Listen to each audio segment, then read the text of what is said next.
Assalamualaikum warahmatullahi wabarakatuh. Muhibbin yang terhormat, kali ini kita bincang sejenak tentang video yang heboh, yaitu dugaan penyalah ucapan niat sholat yang sedang viral. Cuma kita sekali ini harus adil.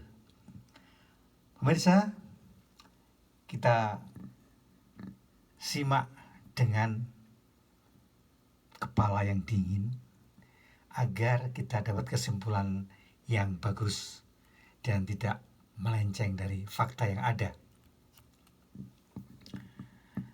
Kita boleh tidak suka, tapi harus berlaku adil. Faktanya ialah Nikita Mirzani tidak pernah mengunggah video tentang niat sholat yang heboh tersebut. Bukan Nikita Mirzani yang melakukan, tapi orang lain. Sekali lagi, orang lain yang melakukan, seperti yang ia telah jelaskan. Jadi sebenarnya di balik kehebohan itu ada sebuah skenario tersembunyi yang tentunya kita mesti waspada, karena ada event lain yang lebih penting sebenarnya. Nanti kita simak bagaimana kejadiannya. Mungkin Anda menduga bahwa saya, Abdurrahman Bahri, akan membela Nikita Mirzani. Tidak. Oh tidak. Saya tidak membela siapapun, karena juga tidak. Lalu apa maunya? Ya, mau saya membongkar fakta. Ini yang jarang diketahui oleh kita semuanya.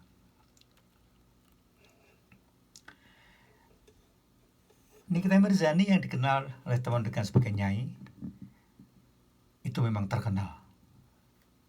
Kita tahu itu fakta.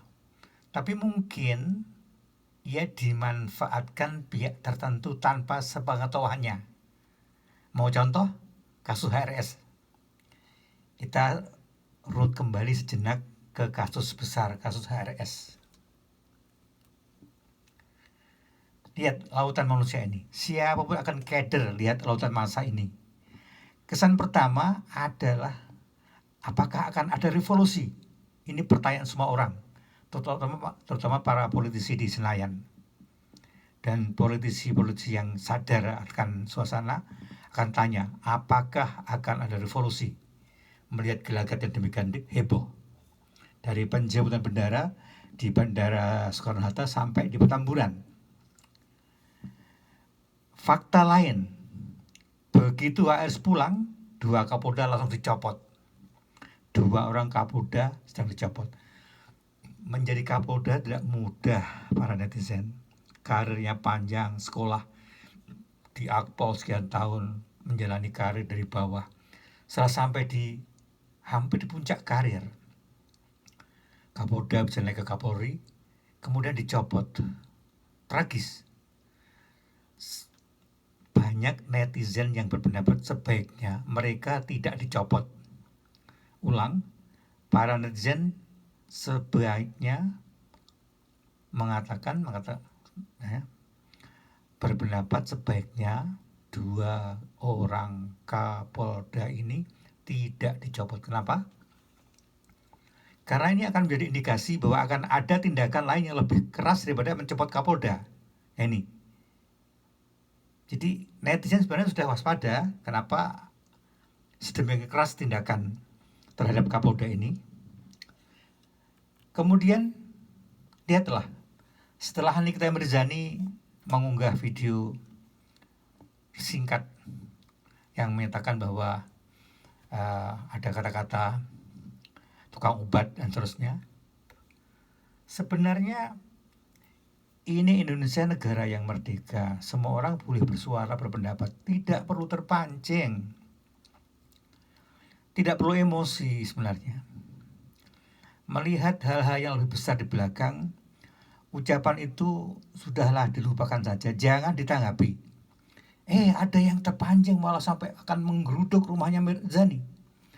Mengatakan kata-kata yang sangat kasar dan tidak pantas diucapkan di rekam atau diunggah di YouTube ataupun di media sosial yang lainnya. Ini yang kita sayangkan. Kita memang perlu kecerdasan dan kearifan untuk menghadapi hal-hal yang dianggap menyakitkan.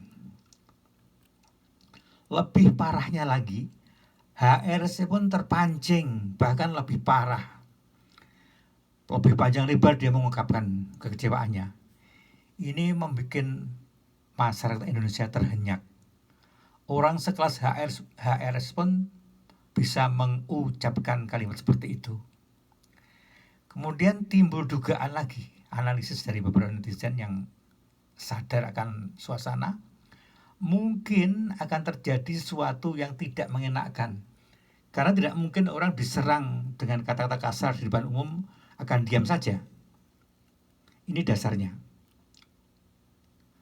Kita lihat hasil akhirnya apa? Tragedi, semua orang rugi. Tidak perlu diulangi apa yang terjadi dan kenapa terjadi, tidak perlu diulangi, tidak perlu diulas. Titik. Adalah tragedi buat kita semuanya. Sementara kita sedang berupaya menguatkan dan memajukan NKRI.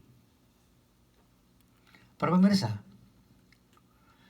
pertanyaan sekarang hari ini, saat ini, setelah viral videonya Nikita Mirzani dituduh mempermainkan niat sholat, pertanyaannya adalah, masihkah kita akan mengulang kesalahan ini? Semoga tidak akan terjadi. Dan ingatlah, ini adalah hari santri. Jadi jangan kita terpancing karena hal ini kita lupa atas kesakralan hari santri dan juga bertepatan dengan peringatan Maulid Nabi Muhammad Sallallahu Alaihi Wasallam. Jangan terpancing, jangan terkecoh, jangan fokus hilang dari hari santri dan peringatan Maulid Muhammad Sallallahu Alaihi Wasallam. Selamat Hari Santri Nasional, selamat Hari Santri Nasional, tanggal 22 Oktober tahun 2021. Dan ya Habib ya Rasulullah Sallallahu Alaihi Wasallam, selamat ulang tahun atas kalian Anda menjadi penerang dunia ini, dan mohon syafaat kepada Allah. Moga-moga kita di hari akhirat mendapatkan syafaat dari Rasulullah SAW atas kecintaan kita kepada beliau.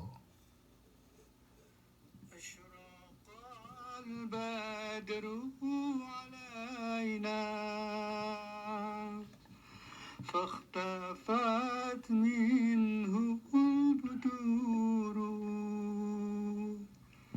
مثل حسنك